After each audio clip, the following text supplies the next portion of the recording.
Welcome students another classes by M K bin.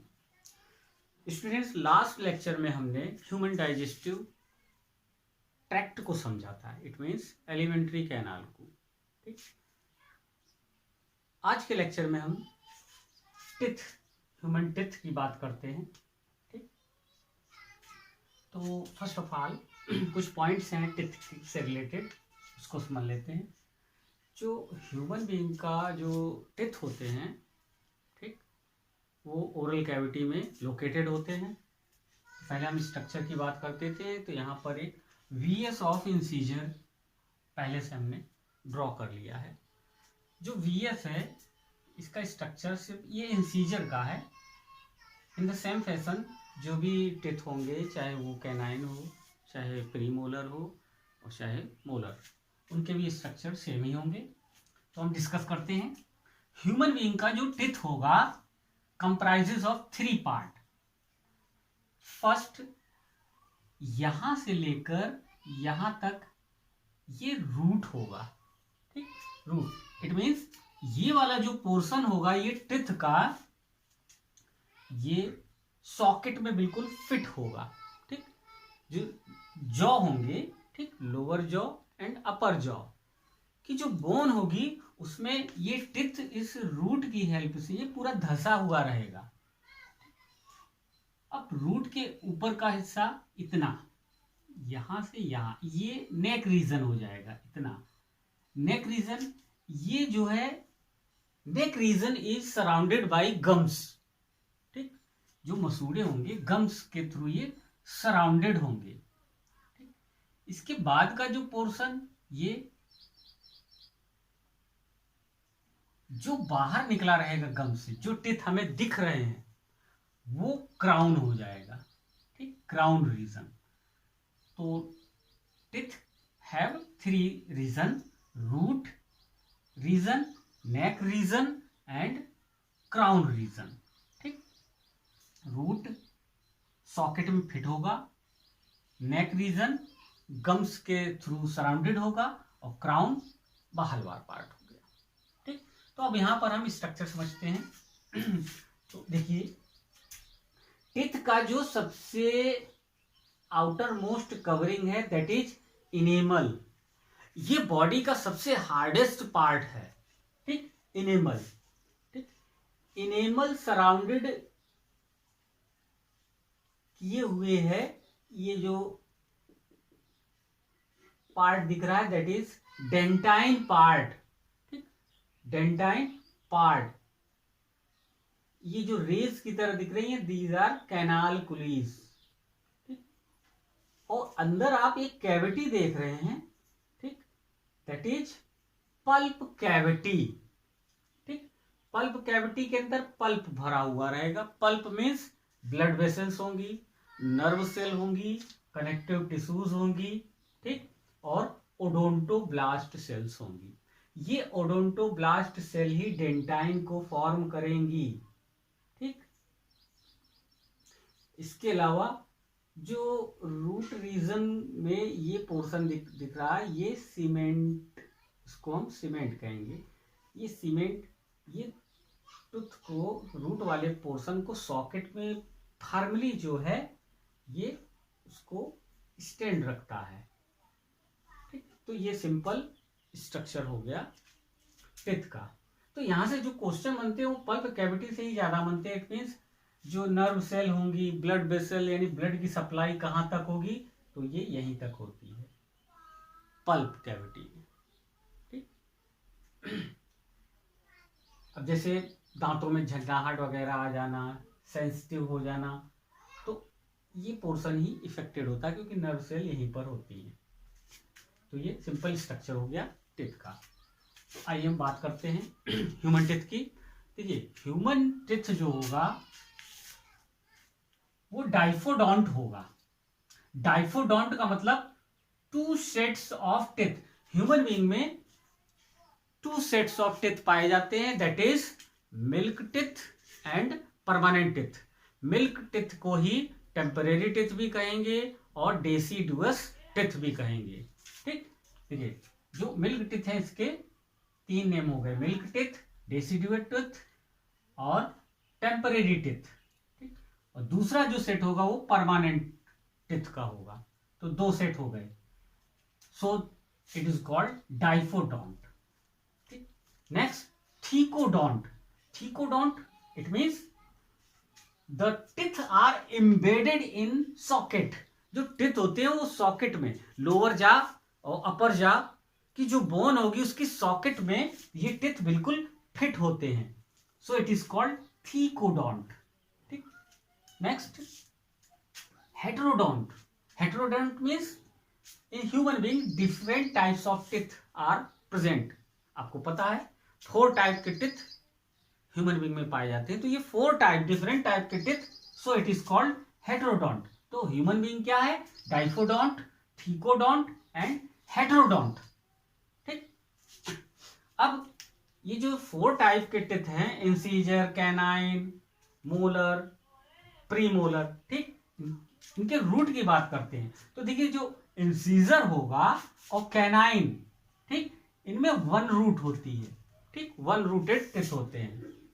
Upper premolar उसमें 2 root होंगी, अपर molar उसमें 3 root होंगी, lower premolar 1 rooted होगा, lower molar 2 rooted होगा, ठीक। ऐसा नहीं कि सब में एक ही रूट पाई जाए, अलग अलग टिथ में अलग अलग कॉम्बिनेशन है रूट का, वो यहां से हमने क्लियर कर दिया, ठीक। अब डेंटल फॉर्मूले की बात करते हैं।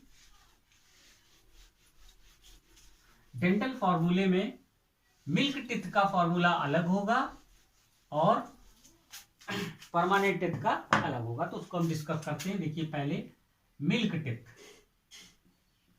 Milk teeth also called deciduous teeth.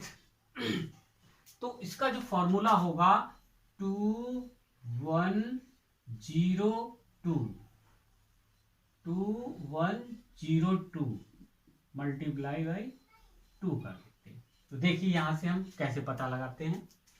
ये जो है 2 हाफ अपर जा और लोअर जा दोनों का है।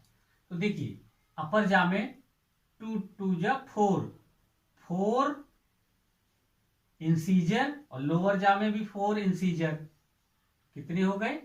8 इंसीजर, ठीक, 8 इंसीजर। फिर कैनाइन की बात करते हैं। 2 का मल्टीप्लाई 2 1 जा 2 और नीचे 2 1 जा 2, यानी 4 कितने हो गए? कैनाइन्स हो गए, 4 कैनाइन्स हो गए। 0 0 जो दिख रहा है ये premolar, it means milk teeth बच्चों में जो है प्रीमोलर अब्सेंट होता है, ठीक। नेक्स्ट 2 2 जा 4, यानी 4 2 2 जा 4, ये भी 8, ये मोलर हो गए। तो आपने देखा टोटल नंबर कितना हो गया? 8 8 16 4 20, यानी नंबर ऑफ मिल्क टिथ कितने होंगे? 20, ठीक। इसके अलावा अब परमानेंट टिथ की बात करते हैं।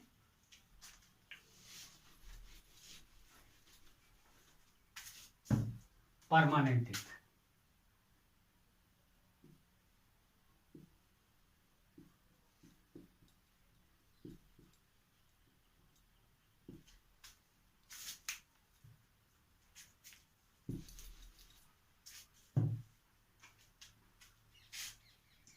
टू 1 2 3, 2 1 2 3, ठीक, हाफ अपर जा हाफ लोअर जा। अभी हम बात करते हैं, देखिए इंसीजर 2 2 जा 4 2 2 जा 4, ठीक, 4 अपर जा में 4 लोअर जा में, तो टोटल 8 इंसीजर हो गए, प्लस 2 1 जा 2 2 1 जा 2, यानी 2 अपर जा 2 लोअर जा, 4 कैनाइन हो गए, ठीक, 2 2 जा 4 2 2 जा 4, यानी 8 प्रीमोलर हो गए, प्लस 2 3 जा 6 2 3 जा 6, यानी 12 molar. Total number of permanent कितना आया?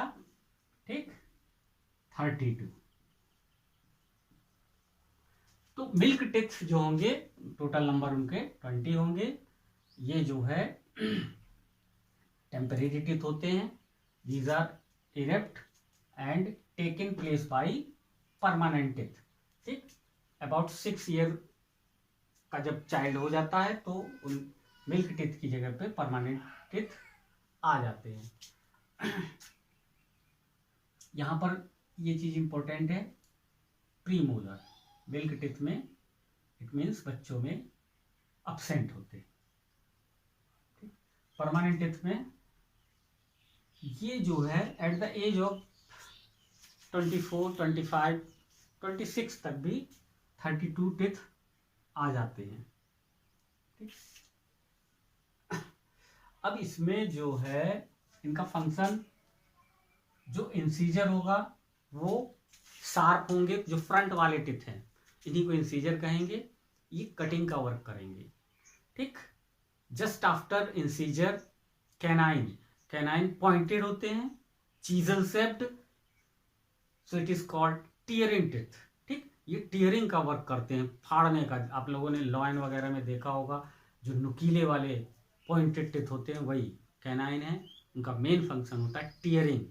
ठीक, बाकी प्रीमोलर और मोलर ये स्ट्रांग होते हैं काफी और ब्रॉड होते हैं, तो ये क्रशिंग का वर्क करते हैं। इट मीन मेस्टिकेशन, जो फूड होगा जैसे सीरियल्स में ग्राम वगैरह हो गए, इनको जो है क्रश करने का वर्क करता है। तो ये मेरे ख्याल से आपने मिल्क टिथ, डेसिडुअस टिथ और परमानेंट को और डेंटल फार्मूला, ठीक, मीन्स डेंटल फार्मूले को अच्छे से समझ लिया होगा।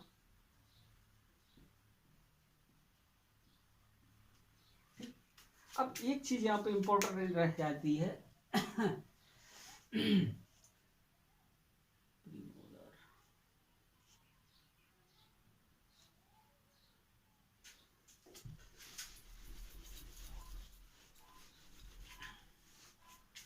डेंटल फॉर्मूले के बाद एक इंपॉर्टेंट लास्ट मोलर।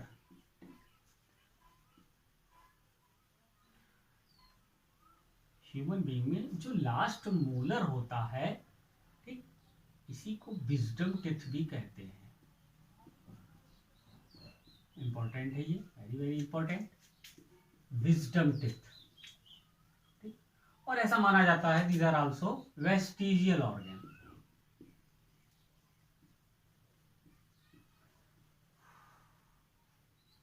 ठीक, last molar is also called wisdom teeth. It is supposed to be vestigial organ. इसके अलावा जो आपके प्रीमोलर मोलर हैं इनको चिक टिथ भी कहते हैं।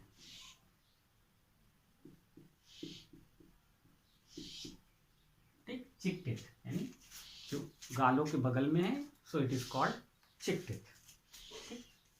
नेक्स्ट हम समझते हैं टूथ डिके। अब जो टूथ से रिलेटेड कुछ प्रॉब्लम्स भी है, इसमें इंपॉर्टेंट है टूथ डिके। ठीक, टूथ डिके, सपोज ये टूथ है, ये डिके कैसे होता है? तो देखिए, खाना खाने की जो आदत है, अगर हम लोग, डॉक्टर जो सजेस्ट करता है, we have to brush our teeth 2 time, ठीक, आफ्टर टेकिंग मील्स, मॉर्निंग में भी और when you going to take bath, then you have to also brush your teeth. तो देखिए, खाना जब खाते हैं तो फूड पार्टिकल कुछ दांतों में फंसे रह जाते हैं। तो फूड आपका ऑर्गेनिक फूड है, ऑर्गेनिक सब्सटेंस है, तो जब माउथ में रहेगा तो उस पर बैक्टीरिया अटैक करेंगे। ठीक, तो बैक्टीरिया जब अटैक करते हैं टूथ पर तो वो एसिड रिलीज करते हैं। एसिड रिलीज करते हैं। ठीक, ये एसिड जो है वो टीथ का जो एनेमल है, ठीक, इसको डिसइंटीग्रेट करेगा। डेंटाइन को डिसइंटीग्रेट करेगा, इट मीन्स कैविटी बना देगा। ठीक, उस एसिड की वजह से टूथ में कैविटी हो जाएगी। कैविटी हो जाएगी तो धीरे धीरे जो है आपका पूरा टिथ जो है वो खराब हो जाएगा। ठीक, इसी को कहेंगे टूथ डिके। ठीक, तो खाना खाने के बाद जो है ब्रश करना चाहिए। कोई भी फूड पार्टिकल, ऑर्गेनिक सब्सटेंस आपके ओरल कैविटी में, टिथ के फिशर्स में फंसा नहीं होना चाहिए, अदरवाइज बैक्टीरिया अटैक कर देंगे, एसिड रिलीज करेंगे और टूथ डिके स्टार्ट हो जाएगा। ठीक, थैंक यू।